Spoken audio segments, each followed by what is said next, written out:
So, so let's get this straight. Iran, yes, Iran.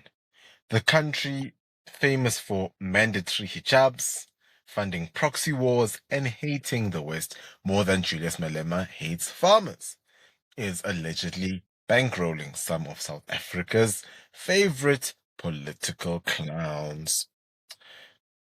Currently, according to reports from all over the sun, Iron Wire, JNS, ISCAP, you name it, 160 lawyers in the US are saying Iran slipped some hush hush cash into the ANC's pockets to keep the lights on and yell genocide at Israel in front of the ICJ. Because, of course, when you're broke, jobless, and falling to govern, the logical solution is international corruption, cosplay. Follow the money. That's what people say.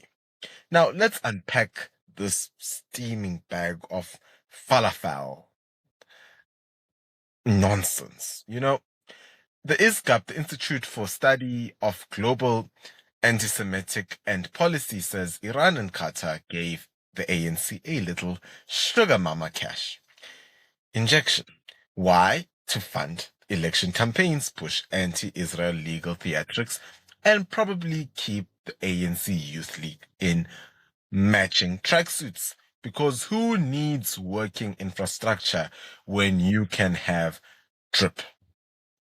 And just in case you're wondering if this is a conspiracy theory from some obscure corner of the internet, nah, fam, this stuff hit News 24. Why not even JNS? The Jewish News Syndicate, not Julius National Society, which would probably just be the EFF. The big picture is Iran's game plan.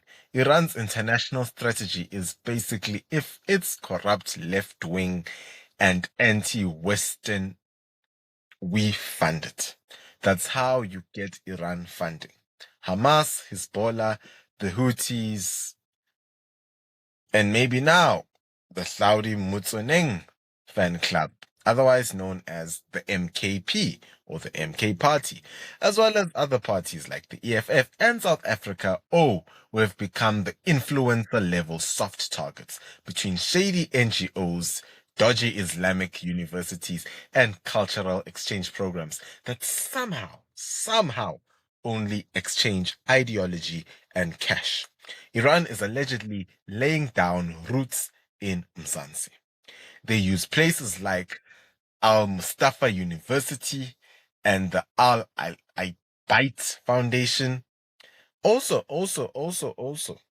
before we stop right there, you will know the gift of the givers. I don't like that foundation. Does a lot of good work, but I don't like it because it refused funding from Western forces. Now, let me not, or allegedly, I need to highlight allegedly. I need to highlight the word allegedly. It allegedly refused funding from Western forces to opt for the other side, allegedly. Now, sounds nice, right? Until you realize they're listed in terror finance reports, allegedly.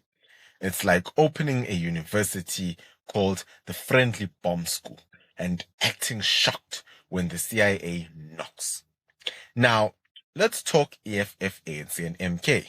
Now, if Iran is indeed bankrolling anyone in SA, let's be honest, it's not the DA. John Steenhuisen doesn't exactly scream death to Israel, does he? No. But you know who does? EFF, ANC, and MK, the three political babushak dolls of racial grievance in politics. EFF sings Kill the Boer, ANC pretends not to hear it, MK probably adds harmonies. And we're supposed to believe this isn't racist. They don't want white people in the economy. They don't want capitalism. They don't want competition. They want socialism. But make it racial and corrupt. And somehow Iran allegedly sees this chaos and goes, yes, these are our people. Anti-white, but make it state policy. We've got legislation and hiring policies that straight up ban qualified white people from jobs in the public sector. More than 100,000 white people, by the way, have lost jobs in the public sector. That's not equality. That's revenge with a government seal. It's not affirmative action. It's political arson. And the taxpayer is footing the bill for it. And while we're chasing equality or equity, guess what's also happening? White businesses are being suffocated. Free markets are being choked. Service delivery is a meme. And Iran might allegedly be sitting in the background, vibing, watching ANC, EFF, and MK drag South Africa through the mud like it's an Olympic sport. Johanne, but wait. I'm sure it's all just a coincidence, right? The ANC is just filing cases at the ICJ out of the goodness of their bankrupt, cadre-deployed hearts. Malema Singh's killed the Boer because he's a misunderstood choir boy. MK's manifesto reads like a bad WhatsApp conspiracy chain, but I'm the crazy one for suggesting something's wrong. No, no, no. Don't worry. It's totally normal that a foreign country under sanctions for terrorism is allegedly interested in our elections and our anti-capitalist parties. Nothing to see here. Move along. Speak about death to democracy. Who really pays?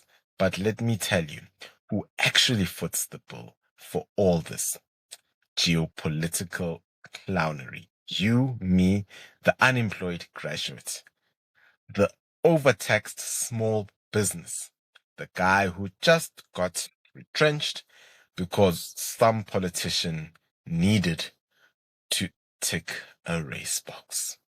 We are paying for the circus while people who should be fighting crime, building roads, and boosting trade are out here pretending they're Nelson Mandela meets Che Guevara meets Khamenei.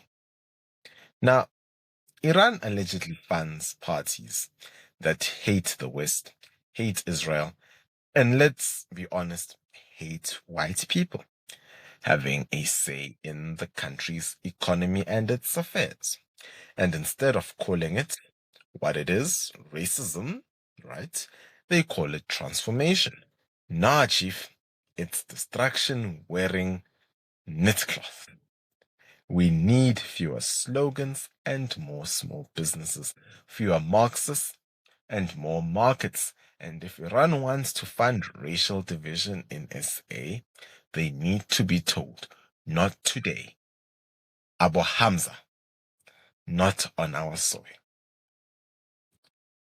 Ladies and gentlemen, that's it for today's episode of 10 Minutes with Kuhle. I've been your host. Please don't forget to like, share, subscribe, as well as sign up for membership. It's as cheap as 20 Rand. Tell a friend and ask your local comrade if their campaign posters came with a side of Persian oil money so that we can get this fight rolling. Till next time, peace like it is happening. Till next time, bye.